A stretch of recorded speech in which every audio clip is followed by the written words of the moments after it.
जय आदिवासी, जय जोहार, जय भीम। मी ललित कुमार चौधरी आपणा सर्वांना आव्हान करतो, येणारा 13 ऑक्टोबर रोजी सकल आदिवासी समाजाच्या वतीने बोगस घुसखोरी थांबवण्याकरता एक मोर्चा होणार आहे। तरीही सर्वांना विनंती करतो की आपलं संविधान धोक्यात आलेलं आहे, मूळ मालक धोक्यात आलेला आहे, मूळ मालकाची मालकी हक्क दुसरा कोणतरी घेऊ बघतोय।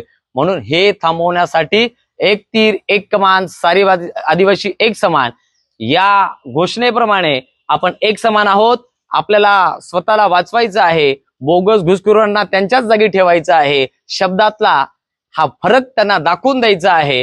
गॅजेट आणि गॅजेटियर्स या उक्तीप्रमाणे, या शब्दाप्रमाणे हा फरक ज्यांना कळाला ते आपण, ज्यांना कळाला नाही ते मागणारे आहेत। त्यामुळे आपला समाज, आपला आरक्षण, आपला हक्क जर आपल्याला वाचवायचा असेल तर येणाऱ्या मोर्चाला आपण सहभागी व्हावं, असं मी सकल आदिवासी समाजाच्या वतीने आपणा सर्वांस आव्हान करतो। आपण आपली महत्त्वाची कामं सोडून आपल्या मुलाबाळांसाठी, येणाऱ्या भविष्यासाठी, आपल्या समाजाचं आरक्षण वाचवण्यासाठी तत्पर हजर राहावे अशी विनंती करतो। जय जोहार, जय आदिवासी।